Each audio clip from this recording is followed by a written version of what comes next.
आज की जो कहानी है पुलिस की तफ्तीश की एक नायाब कहानी है, इसलिए कि इस केस में इतने सारी चीज़ें थी कि खुद पुलिस उलझी हुई थी। कहानी बिहार के गया इलाके की है, गया के एक गांव की है। उस गांव में एक रिटायर्ड फौजी रहते हैं, पीएन सिंह। पीएन सिंह के 3 बेटे, तीनों की शादी हो गई। शादी के बाद उनके बच्चे हुए, तो घर में 3 बेटे, बहुएं और 11 पोते पोतियाँ। पूरा खुशहाल परिवार, साथ में सब रहते थे। 2013 में एक रात उस घर की दीवार पर 10 नाम लिखे मिलते हैं। जो नाम लिखे गए थे वो बड़े सीक्वेंस में लिखे गए थे।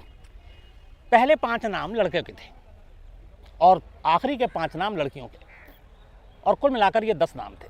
और ये 10 के 10 जो नाम थे ये पीएन सिंह के पोते और पोतियों के थे, और उन्हीं के घर के दीवार के बाहर ये नाम लिखे थे। तो पहले तो किसी को समझ में नहीं आया कि इस नाम का मतलब क्या है। फिर ये लगा कि किसी बच्चों की है कि चलो इस घर में इतने बच्चे रहते हैं, बचपन में कई लोग होता था अपने नाम लिखने का शौक, लिख दिया होगा। तो इसको कोई सीरियसली लेता नहीं है। बट सुबह होते होते उस घर से 5 लाशें मिलती हैं, और इत्तेफाक से जो सीक्वेंस में नाम लिखे गए थे, पहले 5 नाम लड़कों के थे और आखिरी के 5 नाम लड़कियों के। पहले 5 नाम जो 5 लड़कों के थे वो सही सलामत थे, उनमें से किसी को कुछ नहीं हुआ। लेकिन जो 5 नाम लड़कियों के थे, उन 5 लड़कियों के उस घर के अंदर 5 अलग अलग कमरे में लाश पड़ी हुई थी। उन 5 को गोली मारी गई थी। पुलिस पहुंचती है, मौके पर तफ्तीश होती है। इसके बाद दीवार पर लिखे हुए इस नाम की बात भी पुलिस के कानों तक आती है। पुलिस देखती है, हैरान भी होती है। बट ये पहली समझ में नहीं आई कि दीवार के ऊपर 10 नाम, 10 में से शुरू के 5 नामों को बख्श दिया गया, नीचे के 5 नामों को कत्ल कर दिया गया, और इत्तेफाक से वो 5 कत्ल होने वाली लड़कियां थी, लड़कों को छुआ भी नहीं गया। अब जब तफ्तीश हुई तो फिर पूरी कहानी इस तरह से सामने आई कि जो रिटायर्ड फौजी पीएन सिंह, इस घर के मुखिया, जिनके पोता पोती, 3 बेटे बहुए घर में रहते थे, वो उस रात घर के बाहर दालान में सो रहे थे। लाशें 5 लड़कियों की अलग अलग कमरों में मिली, 5 को गोली मारी गई। दूसरी बात, उस घर में इतना बड़ा परिवार रहता था, लेकिन उस रात हैरानी की बात यह थी कि उन 5 लड़कियों के अलावा उस घर में और कोई नहीं था। पीएन सिंह खुद घर के बाहर सो रहे थे। तो जब तफ्तीश हुई कि कहाँ हैं, तो पता चला कि उस परिवार के जो 5 बच्चे थे वो पड़ोस में एक जानने वाले हैं, उनके यहाँ जाकर सो गए थे। लड़कियाँ सिर्फ घर में सो रही थी। अब फिर ये हुआ कि इन लड़कियों के जो चाचा और पिता हैं और जो माँ हैं और चाची हैं, वो कहाँ थी। तो पता चला कि पीएन सिंह के तीनों बेटे अपनी बीवियों को लेकर उस रात गांव से ही थोड़ी दूरी पर उनका पुलिस स्टेशन लगता है, वो वहाँ गए थे एक रिपोर्ट लिखाने। और रिपोर्ट उनके पड़ोसियों के खिलाफ थी। रिपोर्ट ये थी कि उनका कुछ पुराना ज़मीन जायदाद का झगड़ा भी था, लेकिन ये था कि उनकी बच्चियों को छेड़खानी के मामले में वो रिपोर्ट लिखाने गए थे कि उनके साथ छेड़खानी करते हैं पड़ोस के लोग। तो पुलिस ने जब तफ्तीश की तो ये सारी कहानी सामने आई। परिवार से जब पूछताछ हुई तो उन्होंने सीधे पड़ोसी पर शक जताया। चूँकि मामला बड़ा गंभीर था, एक साथ 5 लाशें मिली थी। पुलिस ने जिस पड़ोसी के ऊपर इल्ज़ाम लगाया था, उस परिवार के कुछ लोगों को गिरफ्तार कर लिया।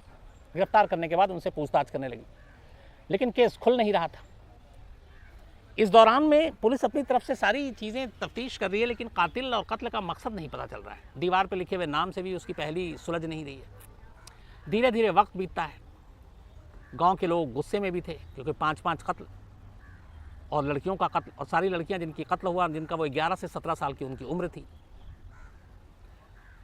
पुलिस बहुत तफ्तीश करती है, लेकिन उसे कहीं से भी बाहरी कातिल का कोई सुराग नहीं मिलता। इसके बाद फिर पुलिस की टीम नए सिरे से घर की छानबीन करती है। तो जब छानबीन करती है तो 2 चीज़ें मिलती है। एक, उस घर के अंदर कोई फोर्सफुल एंट्री नहीं थी, मतलब कोई बाहर से तोड़कर या ताला तोड़कर, दरवाज़ा तोड़कर अंदर नहीं आया, तो इसका मतलब है कि कोई जानकार है। नंबर 2, 5 लड़कियां अपने कमरे में सो रही थी और 5 लड़कियों को गोली मारी गई, लेकिन उस गोली की आवाज़ ना पड़ोसी छोड़िए, जो बाहर में दालान में उनके दादा सो रहे हैं, उन तक के कानों में गोली की आवाज़ नहीं आई। ये भी हैरान करने वाली थी। 3, उसी रात उस परिवार के 5 बच्चे पड़ोस के घर में जाकर क्यों सो रहे थे। 4, उस घर के तमाम बाकी जो बड़े लोग थे वो घर से बाहर थे और बच्चियाँ अकेली थीं। और तीनों भाई का अपनी पत्नी के साथ पुलिस स्टेशन में जाकर रिपोर्ट लिखाना पड़ोसी के खिलाफ एक साथ, ये भी बड़ी अटपटी सी चीज़ लग रही थी। तो कुल मिलाकर कहीं ना कहीं पुलिस को साजिश की जो बू लगी वो ये कि मामला कुछ इंटरनल है। लेकिन माहौल ऐसे थे, घर में 5 लाशें, रोना पिटना कोहराम, सबूत को है नहीं, आप किससे पूछताछ करें। पर पुलिस गुपचुप तरीके से अपना काम करती रही। काम करते करते पुलिस को बहुत सारी जो सबूत थे वो इकट्ठा करने लगे, पड़ोसियों से पूछताछ करने लगे। इधर पड़ोसी को जो गिरफ्तार किया उनसे पूछताछ में कोई मिल नहीं रहा था। इसी दौरान में पोस्टमार्टम के बाद उन सभी की लाशें मिल गई, उनका अंतिम संस्कार हो गया बच्चियों का। फिर भी पुलिस को कोई सुराग नहीं मिला। जो फिंगरप्रिंट्स उठाए उससे भी कुछ नहीं मिला। जो दीवार पे हैंडराइटिंग थी उससे भी कोई फ़ायदा नहीं हुआ कि किसने लिखा और क्यों लिखा। तो पुलिस की तफ्तीश बढ़ती रही लेकिन कुछ कामयाबी नहीं मिल रही थी। इसी दौरान में एक पुलिस वाले ने सोचा कि क्यों ना, जब बाहर का कोई शक है नहीं, तो घर वालों पे पूरा ज़ीरो इन किया जाए और हर एंगल से इनकी जांच की जाए। तो पता करना शुरू किया गया। कहता इस रात, जिस रात ये कत्ल हुआ, इस घर के तीनों भाई और अपनी पत्नियों के साथ पुलिस में पड़ोसी के खिलाफ रिपोर्ट लिखाने गए थे। तो वहाँ पता चला कि हाँ जी, ये लोग आए थे, रिपोर्ट लिखाया था। तब उनकी मौजूदगी वहाँ पे भी साफ़ हो गई। जो दादा थे वो बाहर सो रहे थे, उनका कोई रोल नहीं था तफ्तीश में। फिर पुलिस के हाथ खाली थे। 2013 का मामला था। उस वक्त बिहार और बाकी जैसे दूर दराज के इलाकों में, अभी भी गांव में, ये जो टेक्निकल सर्विलांस होता है, मोबाइल लोकेशन और ये सारी चीज़ें, बहुत सारे पुलिस वाले, अब तो चूँकि खैर 8 साल पुराना मामला हो गया, अब बहुत ज़्यादा एडवांस हो गए, तो इन चीज़ों को बड़ा अहमियत नहीं दी जाती थी। वो पुराना जो ढर्रा था इन्वेस्टिगेशन का, उसी को फॉलो करते थे। लेकिन यहाँ फिर पुलिस वालों को लगा कि नहीं, इस परिवार के पास, सभी के पास मोबाइल है, इस मोबाइल के ज़रिए कातिल को ढूंढते हैं। उन्होंने मोबाइल के अब लोकेशन ट्रेस करना शुरू किए। तो 3 भाइयों में से पहले भाई का उस रात का लोकेशन वो थाने के इर्द गिर्द मिला, जो वहाँ का टावर था उसी से वो मिल रहा था। दूसरे भाई और उसकी पत्नी का भी, और पहले वाले की भी पत्नी का भी लोकेशन वही मिला। तीसरा जो भाई था, जब उसका लोकेशन ट्रेस किया तो पुलिस चौंक उठी। उसका लोकेशन उस रात पुलिस स्टेशन में था ही नहीं, बल्कि उसका लोकेशन उसी गांव का दिखा रहा था जिस गांव में उसका घर था, और वो टावर उसी को कैच कर रहा था। अब कई बार बयान हुए थे, तीनों भाई ने कहा था वो पुलिस स्टेशन में है, लेकिन एक भाई का मोबाइल का लोकेशन दिखा रहा गांव में है, उस रात जब 5 बच्चों का कत्ल हुआ। पुलिस का माथा ठनका। अब पुलिस ने रीज़न ढूंढना शुरू किया हाथ रखने से पहले, क्योंकि सिर्फ लोकेशंस के ऊपर, और लोगों का गुस्सा भी था, हमदर्दी भी थी परिवार से, उठा लेना, गिरफ्तार कर लेना बहुत ज़्यादा है कि लोग भड़क जाते। तो पुलिस बहुत फूंक फूंक कर कदम उठा रही थी। लोकेशन से शक हो गया इस तीसरे बेटे पे कि इसकी गांव में मौजूदगी है, लेकिन ये झूठ क्यों बोल रहा है। इस दौरान में उस पड़ोसी से जिसके खिलाफ इन्होंने शिकायत की थी घर वालों ने, जो गिरफ्तार किए गए, उनसे, उनके रिश्तेदारों से जब पूछताछ हुई तो पता चला कि हाँ, ज़मीन जायदाद का इनका पुराना झगड़ा है, लेकिन छेड़खानी और ये सारी चीज़ें, ये झूठी बात थी, और इसीलिए कभी पुलिस ने इससे पहले रिपोर्ट भी नहीं लिखी। तो इनका एक मसला चला आ रहा था। लेकिन इस मसले में कई बार इस परिवार ने धमकी दी थी, तुम लोगों के साथ ऐसा करेंगे कि फांसी से कम कोई सज़ा नहीं होगी। ये लाइन जब पुलिस ने सुनी कि फांसी से कम सज़ा नहीं होगी, और इधर 5 लाशें, कहीं ना कहीं दोनों को जोड़ा। लोकेशन मोबाइल का गांव। आखिरकार पुलिस के पास अब और कोई रास्ता नहीं बचा। पुलिस को यकीन हो गया कि इस कत्ल के पीछे घर के किसी शख्स का हाथ है। और इसी के बाद पुलिस ने उस शख्स से, उस तीसरे शख्स को बुलाया, उससे पूछताछ की और पूछा कि उस रात तुम पुलिस स्टेशन में नहीं थे। वो घबरा गया। उसके बाद उसे गिरफ्तार कर लिया। गिरफ्तार करने के बाद जब उसे पुलिसिया अंदाज में पूछा गया, अच्छा, इस गिरफ्तारी को और पूछताछ को भी बड़ा उस वक्त सीक्रेट रखा गया था, इसलिए कि जिस घर में कत्ल हुआ उसी घर के, उसी बच्चियों के बाप या चाचा में से एक को किसी को उठा ले, और जो 5 बच्चियाँ मरी थी उनमें से एक का ये बाप भी था और बाकी बच्चियों का चाचा, तो गाँव वाले और भड़क जाएंगे, गुस्सा हो जाएंगे। तो बड़ी खामोशी के साथ पुलिस ने अपना काम किया, उसको उठाया, उससे पूछताछ की, और आखिरकार वो टूट गया। उसने अपना गुनाह कबूल किया। फिर उसके दोनों भाइयों और बाप को बुलाया गया, लगा कि ये लोग भी शामिल हैं। तो जब उनके सामने पूरी कहानी रखी गई तो वो यूँ थी कि पड़ोसियों के साथ झगड़ा था ज़मीन जायदाद को लेकर। इधर इस घर में 5 बच्चियाँ थीं, तीनों भाई के, बेटियाँ बड़ी हो रही थीं, 11 से 17 साल उम्र हो गई थी। इनमें से एक भाई हमेशा कहता था कि मैं अपने पड़ोसी को ऐसा सबक सिखाऊंगा और ऐसे केस में फंसाऊंगा कि कम से कम फांसी होगी और हमारी दुश्मनी भी ख़त्म हो जाएगी, ज़मीन जायदाद का भी झगड़ा ख़त्म हो जाएगा।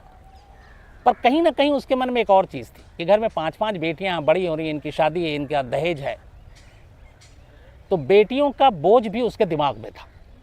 तो उसने कहा कोई ऐसा काम करो जिससे इन दोनों चीज़ों से छुटकारा मिल जाए, एक पड़ोसी से और दूसरा बेटियों की शादी करने और दहेज से भी बच जाए। और बस ये बात वो अक्सर कहा करता था, लेकिन दहेज वाली और बेटियों वाली ये बात नहीं कहता था। बस इतना कहता था कि पड़ोसी को ऐसी सबक सिखाएंगे कि फांसी से कम नहीं होगी। और इसी के बाद एक रात प्लानिंग के तहत उसने घर के तमाम 5 बच्चों को पड़ोस के यहाँ सोने भेज दिया और फिर दोनों भाइयों से कहा कि चलो आज रिपोर्ट लिखाते हैं, इनको सबक सिखाते हैं। आधे रास्ते साथ गया, बाकी दोनों भाई को कहा तुम पुलिस स्टेशन पहुँचो, मैं कुछ कागज़ और लेकर आता हूँ। उसके बाद ये वापस घर आता है। घर आने के बाद एक एक करके कमरे में जाता है, अपनी बेटी समेत अपनी भतीजियों को सभी को गोली मारता है। गोली मारने के बाद घर से बाहर निकलता है और फिर उसी गांव में घूमता रहता है। उसके बाद जब इसके भाई और भाभी सब आ जाते हैं तब ये घर आता है और उसके बाद इस कत्ले आम का खुलासा होता है। जब ये कहानी खुद उसके घर वालों ने, उसके बाप ने, उसके भाइयों ने, उसकी पत्नियों ने सुनी तो उनके पैरों तले भी ज़मीन खिसक गई कि दुश्मनी निभाने के लिए कोई इस हद तक जा सकता है। ये अजीब सी है कि अपने ही घर की 5 बच्चियों को मार दिया और बेटियों को कोई इस तरह से बोझ मान सकता है कि उनकी शादी के डर से वो उनका कत्ल कर दे। बट ये दोनों चीज़ें इस कहानी में हुई। फिर उससे पूछा गया कि इस दीवार पे जो 10 नाम लिखे थे, पता चला कि उसी ने लिखे थे और जानबूझ के उसने जो उसकी सही हैंडराइटिंग उस हैंडराइटिंग से मिलता जुलता नहीं लिखा था ताकि पकड़ में ना आए। और ये इसलिए लिखा था ताकि इसको एक पहेली बना के और ये साबित किया जा सके कि देखो कत्ल होना था 10 का, बट 5 बच्चे दूसरे घर में सो रहे थे इसलिए बच गए, लड़कियां बची हुई थी इसलिए वो मारी गई। में एक जगह है कैमलूप्स।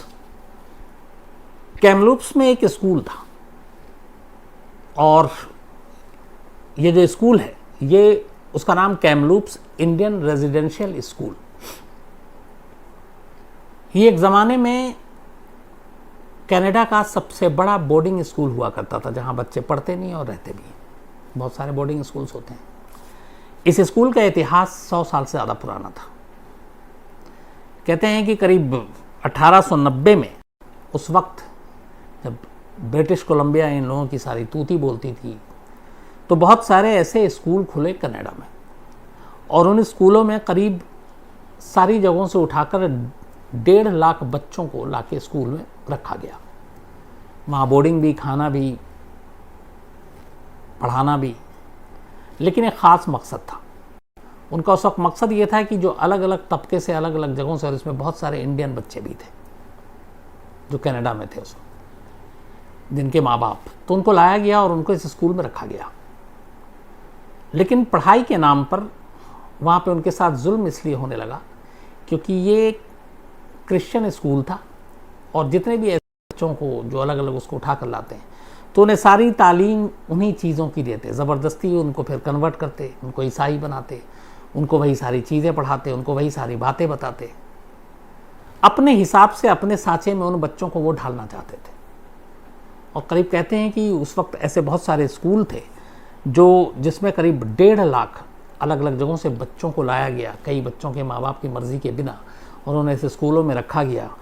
जो बच्चे बात नहीं मानते थे उन्हें टॉर्चर किया जाता था, उनका शारीरिक शोषण होता था, यौन शोषण तक होता था और ऐसे में कई बच्चों की मौत भी हो जाती थी, उन्हें इतना ज़्यादा मारा पीटा जाता था। तो उस वक्त करीब क्रिश्चियन स्कूल जो थे कनाडा में, उसमें 1.5 लाख ऐसे बच्चों को लाकर ज़बरदस्ती पढ़ाकर उनको अपने हिसाब से तैयार किया जा रहा था और उनके अंदर ईसाइयत और ये सारी चीज़ें भरी जा रही थी और ये एक मिशनरी के तहत सारा काम हो रहा था। अपनी लैंग्वेज, अपना कल्चर, ये सारी चीज़ों, अपनी ज़ुबान उन बच्चों को बोलने का हक नहीं था, उनको अपना कल्चर को फॉलो करने का हक नहीं था। उन्हें सारी चीज़ें वही करनी थी जो उनके स्कूल में उनको सिखाया जाता था कि तुम एक क्रिश्चियन कैसे बनोगे, क्या क्या चीज़ें तुम्हें करनी है। तो ये सारी चीज़ें चलती रही, अलग अलग खबरें भी आती रहीं। लेकिन क्या हुआ कि 1890 से लेकर जब ये सारी स्कूलें उस वक्त बनी थी, बहुत सारी स्कूलें थी जिसमें मैंने बताया कि आपको करीब 1.5 लाख से ज़्यादा बच्चे पढ़ते थे। तो उस वक्त जो ये सारे स्कूल हुआ करते थे वो कैथोलिक चर्च के अंडर में आते थे। सारा इनका मैनेजमेंट, इंतज़ाम, कमेटी सारी वही लोग देखते थे और उन्हीं की निगरानी में ये सब कुछ होता था। लेकिन 1978 में कनाडा सरकार ने कैथोलिक चर्च से इन सारे स्कूलों को, जो बोर्डिंग स्कूल थे, अलग अलग थे, जिनके ऊपर लगातार इल्ज़ाम लगते रहे थे, उनका पूरा इंतज़ाम, मैनेजमेंट अपने हाथ में ले लिया। बल्कि 1978 से पहले ही धीरे धीरे उन्होंने लेना शुरू कर दिया और इसके बाद एक एक करके बहुत सारे स्कूल जब कैथोलिक चर्च से अपने हाथ में लिया सरकार ने तो बंद होने शुरू हो गए। 1978 में कैमलूप्स का ये ब्रिटिश कोलंबिया इंडियन जो रेजिडेंशियल स्कूल है, 1978 में कनाडा सरकार ने इसको अपने हाथ में लिया था और उसके बाद ये स्कूल बंद हो गया। इस स्कूल का जो पूरा कंपाउंड और सारी चीज़ें हैं, जो रिकॉर्ड है उसका ये है कि इस स्कूल में एक वक्त में एक साथ 500 बच्चे पढ़ते थे और 500 बच्चे रहते थे। और ये पूरा उस वक्त तक कैथोलिक चर्च के अंडर में था। लेकिन 1978 में जब कनाडा सरकार की निगरानी मातहत में आया तो उसके बाद कनाडा सरकार ने इस स्कूल को बंद कर दिया। बात आई गई हो गई, वक्त बीतता गया। 78 में बंद हुआ। उसके बाद 2010 के बाद कई ऐसी कमेटियां थी जो काम कर रही थी और वो सामने रिपोर्ट ला रही थी कि कैसे 1890 से जो सारे मिशनरी स्कूल बने उसमें बच्चों को कैसे ज़बरदस्ती ईसाई बनाया जाता, उनको ऊपर जुल्म किया जाता, उनको अपनी ज़ुबान, अपना कल्चर, अपना रहन सहन, खाना पीना, इन सब को भी करने की आज़ादी नहीं थी। तो बीच बीच में उसको लेके बहुत सारी चीज़ें उठी, लेकिन कोई ऐसी चीज़ सामने नहीं आई थी जब तक कि दुनिया बेचैन होती। पिछले हफ्ते उस जो तमाम स्कूल थे ऐसे जो बंद थे, उनमें से जो सबसे बड़ा बोर्डिंग स्कूल था कनाडा का, ये Kamloops Indian residential school, Columbian Indian residential school 1978 से बंद था। 43 साल हो गए थे। अब वो बिल्डिंग, वो जगह, वो ग्राउंड सब वैसे ही है। तो वहाँ पे कुछ रिसर्च का काम चल रहा था और कुछ लोग थे जो इस ज़मीन के अंदर के राज, बहुत सारी चीज़ें होती हैं खुदाई में, इतिहास मिलता है, इतिहास के कुछ दस्तावेज मिलते हैं, कुछ और चीज़ें मिलती हैं। तो कहाँ कहाँ ज़मीन के अंदर कोई ख़जाना है, कोई और चीज़ है, वो ढूंढते हैं। तो एक, अब तो टेक्नोलॉजी बहुत एडवांस है, तो एक मशीन है जिसका नाम है पेनेट्रेटिंग रडार। तो पेनेट्रेटिंग रडार जो है, ये ज़मीन के अंदर में जो गुप्त चीज़ें हैं उसके बारे में सिग्नल देती है और बताती है कि यहाँ पे क्या है। तो ऐसे ही ये कई महीनों सालों से अलग अलग इलाके में कनाडा में कुछ एक संगठन है जो ये काम कर रही थी, ज़मीन के अंदर के इतिहास और बाकी चीज़ों को खंगालने, खोजने का काम कर रही थी। इस स्कूल में पहुंचती है कैमलूप्स इंडियन रेजिडेंशियल, जो रेजिडेंशियल स्कूल, बोर्डिंग स्कूल। जब वहाँ जाती है तो अचानक इस रडार के ज़रिए उन्हें जो अंदर से जानकारी बाहर मिलती है, रोंगटे खड़े हो जाते हैं। पता चलता है कि उस स्कूल की ज़मीन के अंदर बहुत सारे कंकाल दफन हैं। अब पहले तो कुछ समझ में नहीं आया, लेकिन फिर गहराई में गए।